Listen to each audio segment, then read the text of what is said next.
Okay, sorry for the slight delay. So please give a big hand to Dash, who's going to do the next talk about service location protocol, denial of service, amplification attacks. And yeah, he has a co-speaker, as you can see, Giraffe. So it's a stand-in, but he'll explain that himself. So big hand for Dash.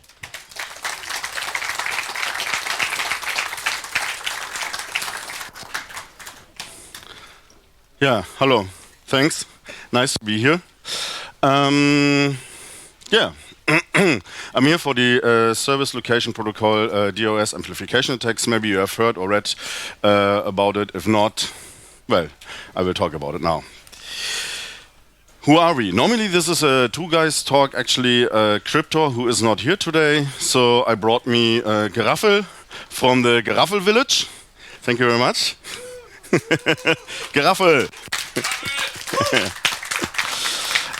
So yeah, Crypto is not here for today, but me, which is Dash. Short profiling. So Crypto is working at BitSide, and he is well, quite in network protocols and all kinds of security, also hardware. You can reach him at Twitter at Crypto or Xing, or Umline at ProtonMail. And myself, Dash, I'm also interested in network protocols and some other things of security. I'm working at CureSec and also Lubret trainings. And my Twitter handle is user2root.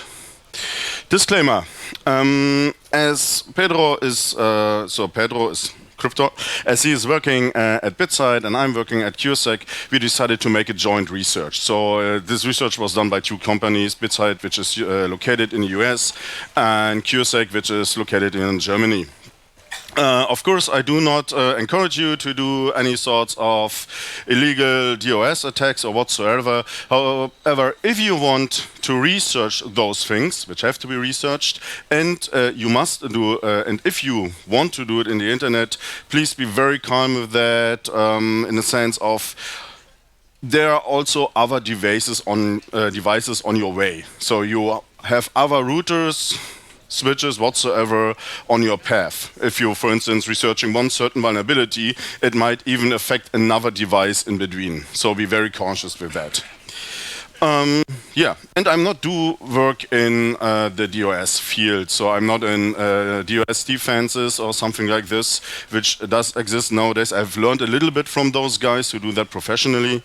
Yeah, but also I'm not very, or I wasn't interested in DoS stuff. It seems like, yeah, that these things came now to me, also with another work. But we are talking today about the SLP thingy. So, table of contents. In the description for this talk today, I also was thinking first of doing an introduction on DoS, but then I recognized that the talk would be much too long.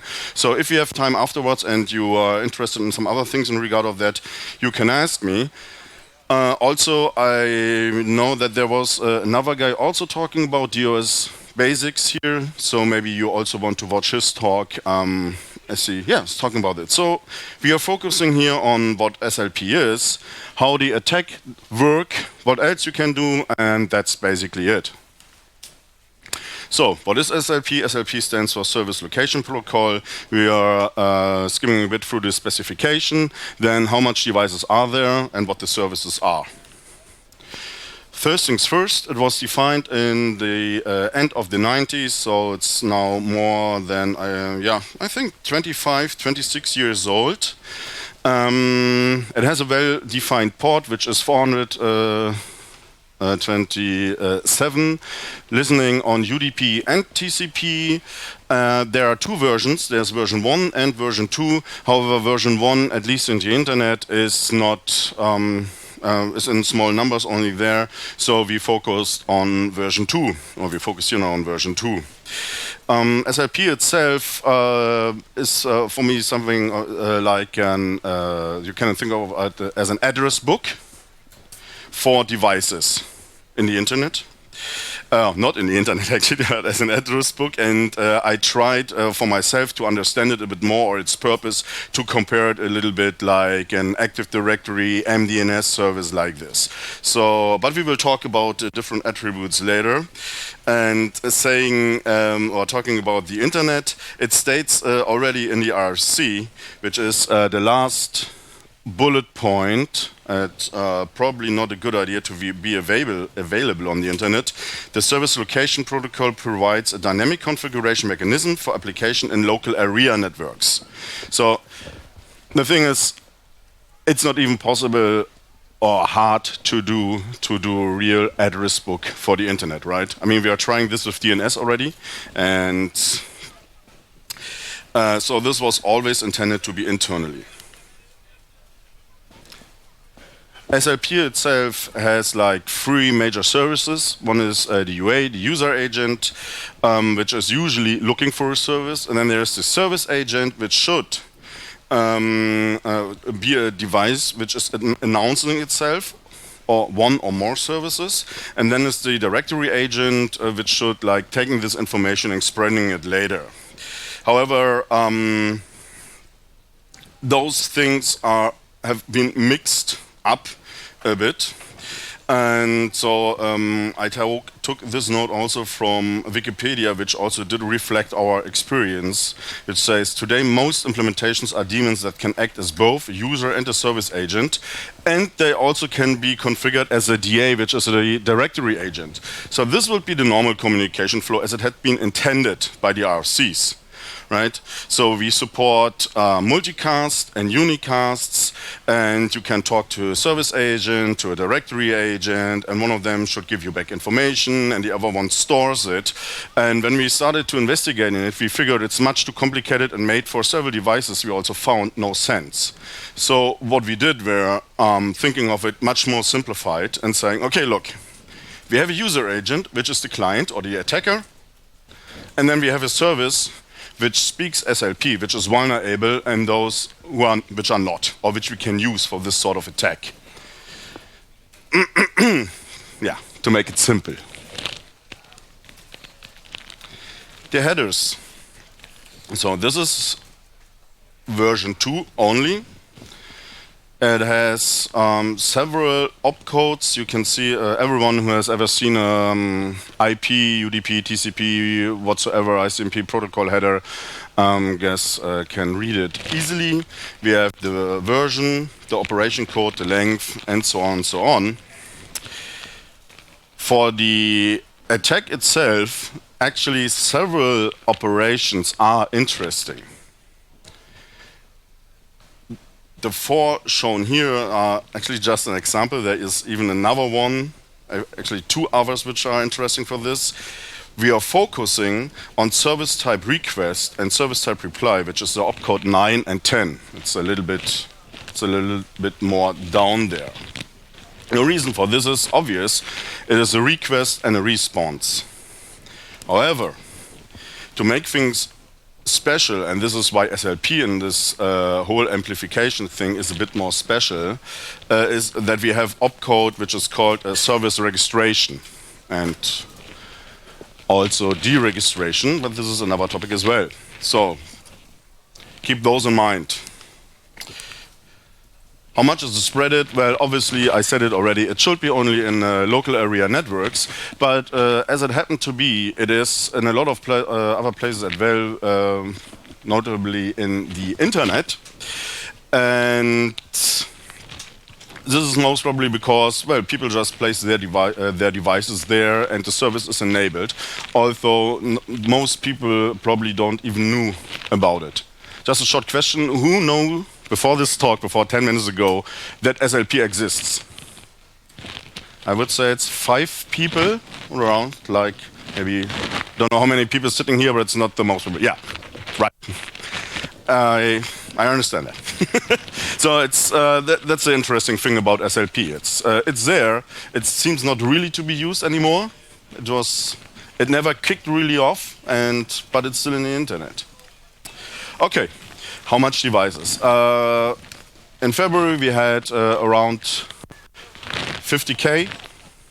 Then this random ransomware group came and exploited heap exploit in SLP. This is when most people just recognize, whoop, there's a service with a 1 or 2 year old bug I have forgotten to patch or to disable the other service. And this was also a good time, you thought, now to publish this other vulnerability. Then in May, we did a first-time presentation of this at Berlin Sites. Hey, Berlin Sites.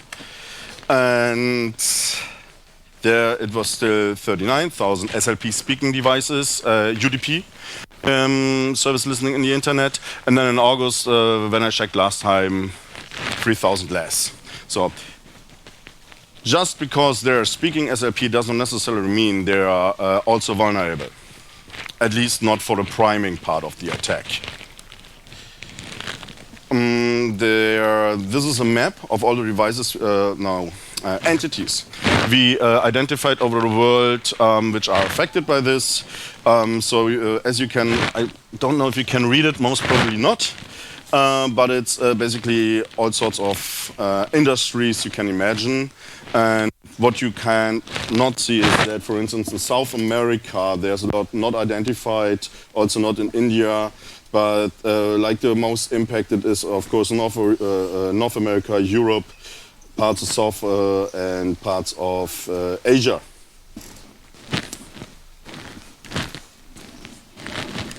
Some things about the devices and services itself. We gathered more than 600 different fingerprints. I will show you in a second what I'm referring to, a fingerprint in that regard right now.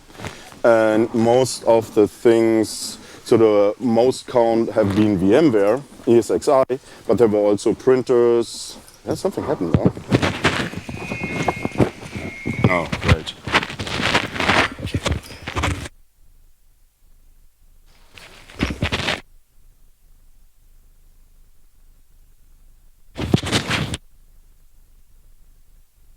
Thank you. Okay, so VMware EXI is one of the most devices, stands out completely. And then there is a lot of printer stuff, some strange devices you've never seen, some quite old routers from Taiwan, which is Planex. And then a lot of IPMI devices, so like Supermicro, Lenovo, IBM. And then there had been one device which was quite interesting for me. I just investigated it for some hours, which was very funny. Maybe one of you guys is interested in as well to research it. It's a Broadcom LSI RAID controller, which can be reached, and that's not a lot. I think maybe 100, maybe 200, I'm not sure, in the internet, but well, you get RAID access. So, funny thing. Identification only with the SLP answers is not always that easy. So of course we try to support our identification with other services running, obviously like web service or maybe SSH, whatever was in there, and to be quickly able to identify some things. What you can see here is the fingerprint I was talking about. This is a classic answer from a response from the SLP protocol. As you can see, place one is VMware infrastructure. Then we have VMware infrastructure WBAM, and well, I don't recall what the third thing was. IPMI is obvious. Then we had the Konica Minolta. The VLAN app or WLAN app was, if I remember correctly, the Planex routers. And yeah, we have some Lenovo stuff. On the left side, you see the different versions of the ESXi. There's two things. The first thing is for identification. SLP is awesome because there's another operation which is an attribute request. And with this one, you can even fingerprint pretty nicely the device. In the case of ESXi, it gives you the version number and I think some internal MAC addresses and alike. In regard of other devices, it's other information. Sometimes you get like this amount of data. No, that's the wrong direction. let's go here. So, some screenshots just of devices which were running SLP. For everyone who of you ever managed a server, dedicated server, or had for what reason ever access to IPMI interfaces, knows that that's a Supermicro. Then it's basically the same, just another vendor. The same. This one was funny for a second because, of course, obviously you recognize it's pretty similar. And then it hit me, yeah, right. Lenovo took over IBM and they just rebranded it. And then ES6i. So, this whole talk is about a vulnerability. And now I start with the vulnerability. At the end, every SLP implementation running UDP is vulnerable, of course. Why is that? Because we know UDP allows us, without any sort of handshake in before, to reach the application layer, right? And quite in difference, if you think about TCP, TCP will never do that, as long as you're not able to guess sequence random numbers, or you have a broken random number generator, or another one of the awesome bugs which do exist, but basically for TCP you need a three-way handshake, and UDP does not. So we always reaching the application. This means, as we can set our headers, we can also change our source addresses, which is in the IP layer. So we can spoof, so we have reflection. Now, if the response I trigger through the reflection is bigger as my request, I have an amplification. SLP also supports UDP. We get bigger replies than our requests are, so we have a reflected denial of service amplification attack. As this is a known issue for basically since they're existing, people discuss and try to figure that out, how this is working, and there's how to prevent and check out which networks still support source IP spoofing.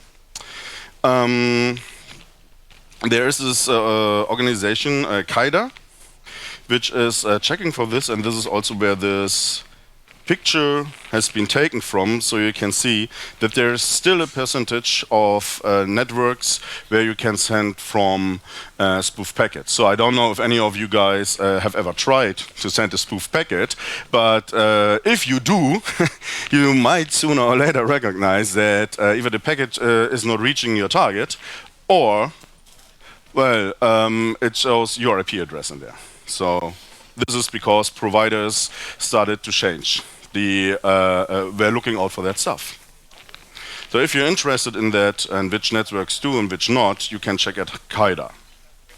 There is, of course, a discussion why networks still allow that. I won't go into that discussion. Just for your information. The reflection itself. So I said we talk about a service type request. You can see again the header and the packet length. The packet length. This is just without priming. So priming is the term what I learned from those DoS guys which are defending actively things. They said, so what you're doing there, like loading up the SLP directory agent, we call priming. So this is why I say this is without priming. This is a normal request which has like 29 bytes. And it's just asking for the services the device has. And then you get a reply, which is 67 bytes, so we have an amplification, not a big one, but exists. But it exists. You can also see again the answer is down there. You see the service type list length, that's the second from below, which is 47 bytes, and you see that it is VMware infrastructure again, right? So you also can imagine, just for the basics of amplification, let's go back some slides. Right, even the bigger already the response would be here on this page where what we call fingerprints, there even a simple amplification would be possible.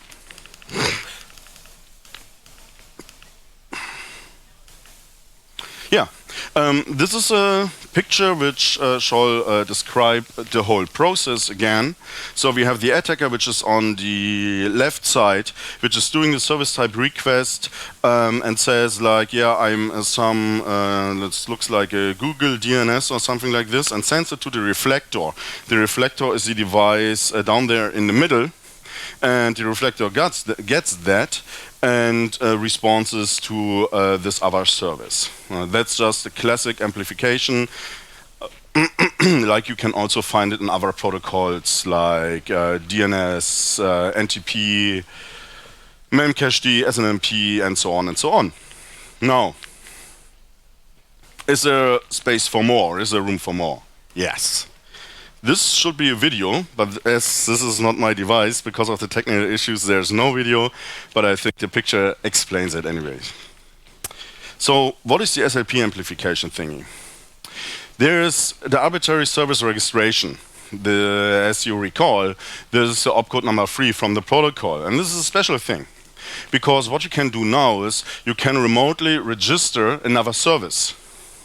Yes, yes. This is like the Picard facepalm here. Nice. Why are you doing that?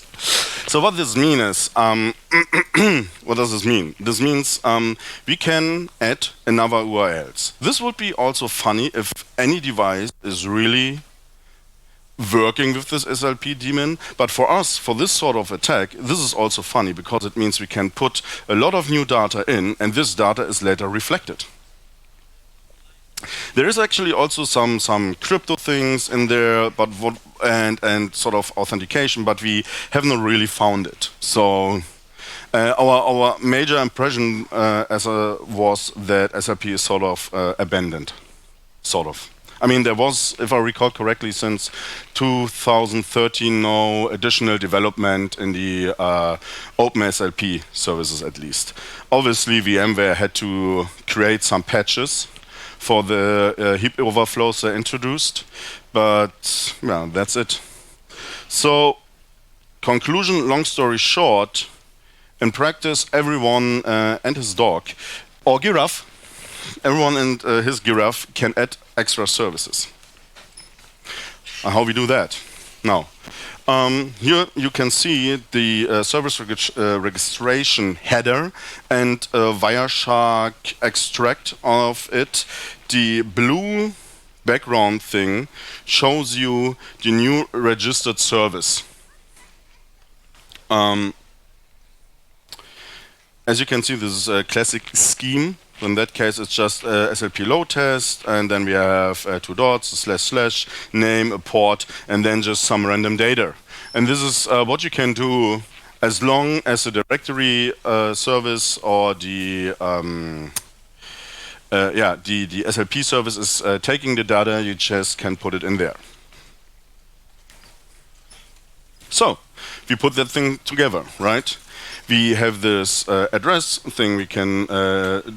We have this service registration thing we can do, plus we can define for how long it has to be in there. So you can even say, okay, I just want this information to be there for like 1 hour, and then it's gone. And here we go. Now, this is why SLP is special.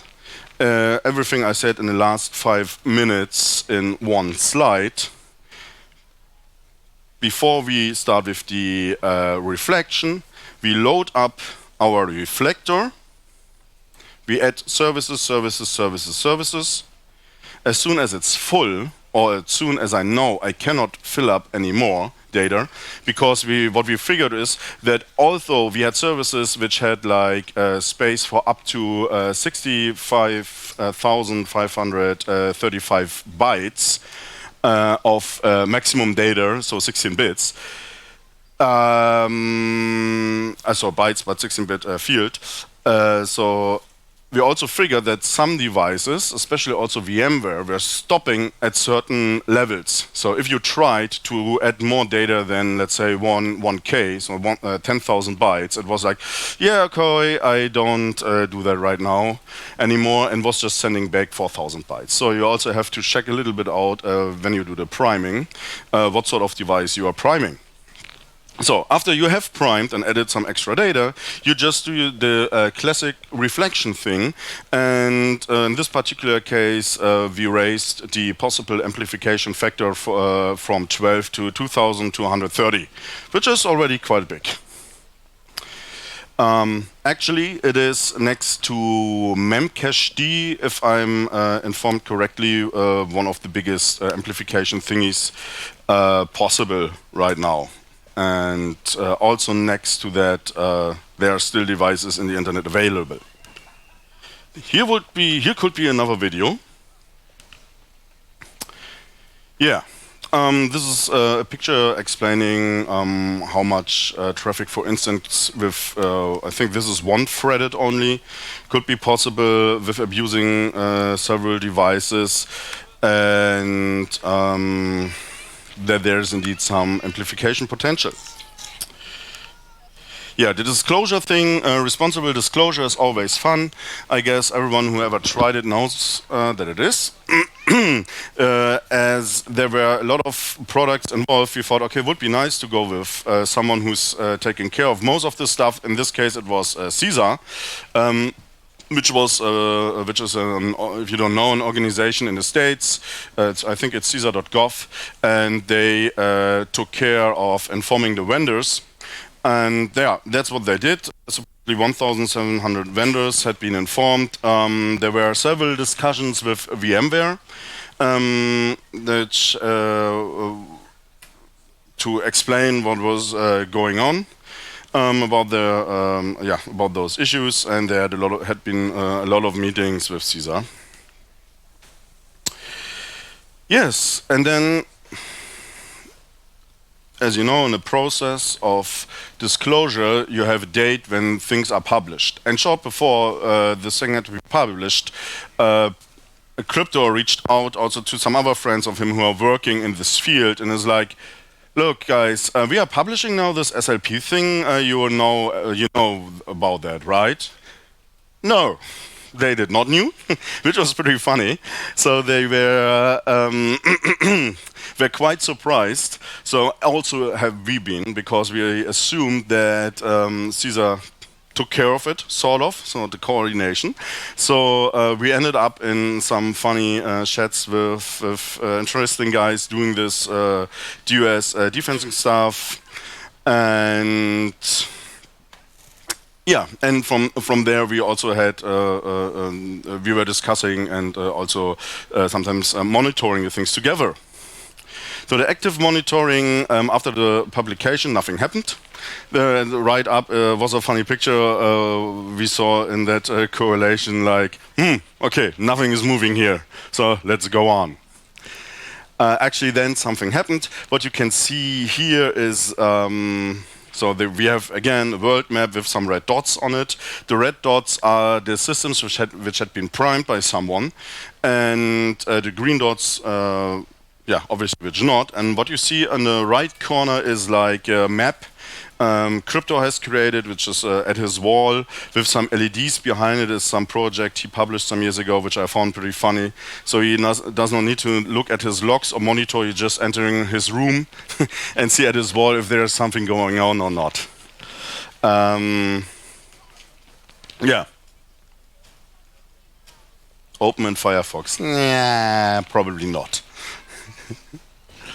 Okay. Tooling. We're coming to the end now and going to having a topic tooling. So there are some tools. We had researched this already before and took the freedom of create some tools for investigating this and other issues. And then when this VMware hack started, we thought, okay, now it's really time also to publish all those things. And one of the things was SLP scan, which was formerly called SLP or SL Punisher. Then we thought, okay, maybe SLP scan is a bit more friendly. And when this was published, this is actually a downstripped version, which does not allow you to misuse it. So there have several things have been removed. However, you can still investigate SLP and those things. Yeah. Oh yeah, and if you don't like SLP scan for what reason ever, there's also still OpenSLP software you can install on your device or maybe have and try to investigate with that. And this is a simple example how you can use SLP scan. It has two modes. One mode is that you have a predefined service operation, that it's a service request for version 2, and just give an IP address, and it will just ask this remote system and figures out if there's a response. Plus it has a so-called probe mode, where you can add your own probes in a JSON file and then just call that with the command line to see how this reacts. So this is an example from last week, I think, with some random device in the interwebs. And here we have actually two different sorts of retypes operations. One is the classic service request, and then you also see the difference between a service request and a service type request. Then there's SLP load. SLP load supports you in figuring out how much a device can be primed. So are your devices vulnerable? And if you use this one, you just give the packet size, how much you try to load it up with, and the IP, and then it will trying to load data into step by step by step, and also gives you the amplification factor. Yeah, OpenSLP, if you want to do it by OpenSLP default tools. Besides this vulnerability, you of course can do it, use it for other things. Because, well, you can put there 1,500 bytes, so you can also store some sort of information. And you can specify lifetime, you can specify a handle. It will not be hard to base encode it, to encrypt it, or whatsoever. What's funny about this is, again, as we can spoof, we can at least, for adding this information, sort of anonymously. If you want to read it out, probably not. Depends on, maybe you can also do some funny reflection there. And of course, even though if UDP wouldn't be there anymore, you could still do it via TCP, which is, as I said at the beginning, SLP has been defined for TCP and UDP. However, you don't have the spoofing part normally with TCP.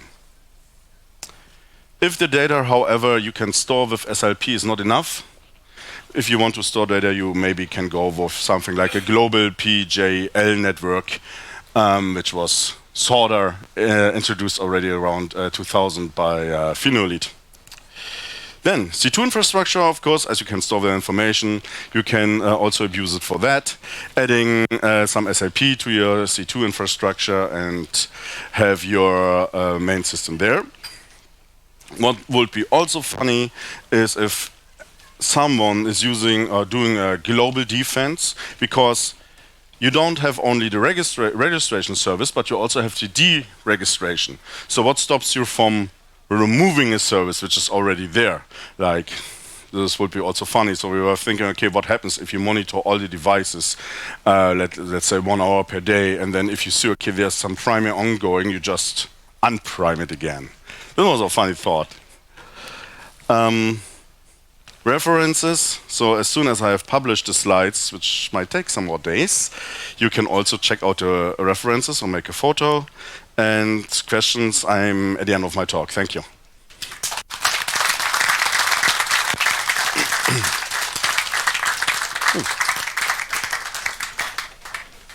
Thank you, Dash, for this lovely presentation in these very warm afternoon hours. Do we have any questions from the audience? No questions asked. Don't be shy. You see, even Geraffel is here. Okay. Oh, there's a question over there. We have a question. Is it about Geraffel? No, not about Geraffel.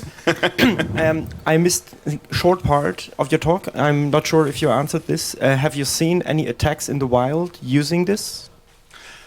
I'm not aware of yet. I have seen. We have seen the preparations. We have seen preparations, but as we are not able to monitor every we don't know. No, I cannot tell you about this. Maybe there is maybe if other sources tell us about it, which I haven't checked for time, we could publish something about this, about ongoing attacks.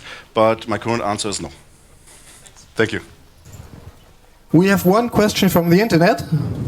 Yes, the internet asks, given the age of the protocol, the strength yield of the amplification, and the large number of products and vendors, what are your thoughts on how this went unnoticed for so long?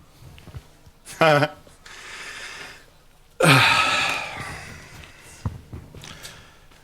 internet is huge. There's a lot of things going on, and the fun fact, I mean, this is almost going into a philosophical direction, because the fun thing is we only know what we can see, what we know, what we already researched, and we cannot know what we haven't researched yet. And there's a ton of things. If you check out for daily publishing, even of major and critical vulnerabilities, the lists are endless. And if you imagine of all the things you don't know, I think this is. I think there's a lot of other things we don't know yet, or people have not published. Also, from my point of view, I doubt that we have been the first one recognizing it. And I mean, we saw it. We felt okay, interesting. We had just been the first one saying, okay, we make this now public. Right, so I can imagine that people have seen this. I mean, we know that not every research is published.